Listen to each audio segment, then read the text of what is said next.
E se a nossa briga com a comida não for, no fundo, sobre calorias, mas sim sobre conexão? É sobre isso que a gente vai conversar aqui. Vamos mergulhar numa perspectiva, olha, completamente diferente sobre nossa relação com o que a gente come. E tudo isso com base na sabedoria milenar da Cabala. Para começar, tem uma pergunta aqui que, sério, pode mudar tudo. E se o nosso grande objetivo com a comida não fosse algo físico? E se fosse espiritual? E se o oposto de gordo não fosse magro, mas leve? Para pensar um pouquinho. Leveza de espírito, sabe? Não só do corpo. A fonte por trás dessa análise traz uma metáfora muito forte para descrever essa sensação, a de estar exilado do próprio corpo. É como se muitos de nós vivêssemos num corpo endereço, sabe? Um lugar que a gente habita, mas onde a gente não se sente em casa de verdade. A meta, então, seria reencontrar o caminho de volta para o nosso corpo-casa, um lugar de pertencimento, de bem-estar, de conexão de verdade. Ok, então, como é que a gente faz essa jornada de volta para casa? Bom, a Cabala aponta um caminho. E ele começa com um princípio que é a base de tudo: a arte de receber. Olha que interessante, a própria palavra Cabala pode ser traduzida como recebimento. Só que não é um receber passivo de jeito nenhum. A sabedoria aqui é que receber de verdade significa criar uma troca, sabe? Uma via de mão dupla com o universo. Um fluxo constante de dar e receber. E essa imagem aqui ilustra isso de um jeito perfeito, usando uma lenda antiga. Pensa só no Mar da Galileia. Ele recebe água dos rios, mas ele também deixa essa água fluir para fora. Resultado? É cheio de vida. Agora, o Mar Morto. Ele também recebe água, só que ele segura tudo, não deixa nada sair. E o que acontece? Estagnação, morte. A lição é muito clara, né? A saúde, tanto do corpo quanto da alma, vem desse fluxo, de receber e também de dar. E essa ideia não é só uma metáfora bonita, não. Essa sabedoria ancestral conecta esse princípio do fluxo diretamente com o nosso corpo. Tem uma oração judaica antiga que fala que nós fomos criados com muitas aberturas e cavidades, e que se uma delas ficasse bloqueada, seria impossível sobreviver. Ou seja, nossos corpos, assim como o Mar da Galileia, foram feitos para fluir. E essa ideia de fluxo fica ainda mais profunda quando a gente olha para a comida em si. A Cabala mostra que o ato de comer vai muito além do físico. Ele, na verdade, conecta diferentes mundos dentro de nós. Então, a Cabala classifica as frutas em mundos, que refletem exatamente essa ideia de fluxo e de proteção.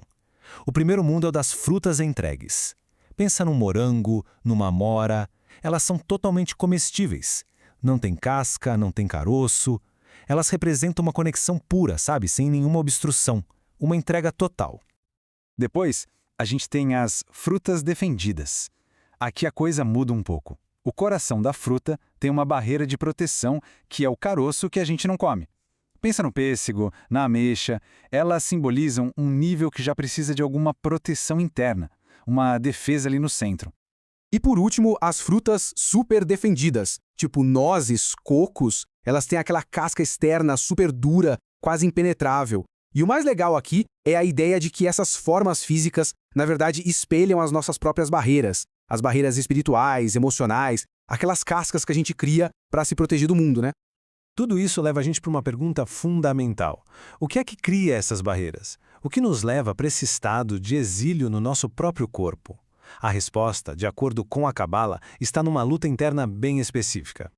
Na tradição judaica, existe o Yetzer Hará, que quase sempre é traduzido como o mau impulso. Mas olha só que virada de chave. A fonte desta análise propõe uma outra interpretação que é revolucionária. Não seria um impulso mau, mas sim um meio impulso. O que é isso? É aquele estado que paralisa a gente, de querer uma coisa e ao mesmo tempo fazer outra completamente diferente. É a ambivalência, essa divisão interna que causa tanto sofrimento. Tá, mas por que a gente cai nesse tal de meio impulso? Essa analogia aqui é muito boa. Pensa num bebê. O seio da mãe é a resposta para tudo, né? Fome, solidão, medo, tudo se resolve ali. Agora, para muitos de nós adultos, a geladeira acabou virando esse lugar. A gente sente fome, vai para a geladeira. Se sente só, vai para a geladeira. Tá confuso? Geladeira de novo. A gente busca numa única fonte a solução para necessidades que são completamente diferentes. Necessidades que, vamos combinar, a comida sozinha não tem como resolver. Certo? Então a grande questão é como a gente quebra esse ciclo. Como a gente finalmente encontra o caminho de volta para o nosso corpo-casa. Bom, a sabedoria aqui é um pouco contraintuitiva, mas é muito profunda. E ela se baseia em 2 passos. O primeiro é Kabbalah, ou seja, receber. Em vez de brigar com aquele impulso de comer, a proposta é: receba ele. Preste atenção total, sem julgar, desde a caminhada até a geladeira, as sensações, tudo para entender o que ele é de verdade. O segundo passo é Ashaná, que significa domínio. Depois que o impulso é totalmente vivido e entendido, aí sim é possível ter domínio sobre ele, mas não pela força bruta. É por reconhecer a verdadeira natureza dele, uma distração de uma necessidade muito mais profunda, tipo conexão, conforto, algo que não está sendo atendido. Isso tudo nos traz de volta para a nossa pergunta lá do começo, para a gente se tornar mais leve, e se a solução não for lutar contra os nossos impulsos, mas sim entendê-los? E se a chave não for resistir, mas sim receber com consciência? Fica aí uma ideia para a gente pensar, né?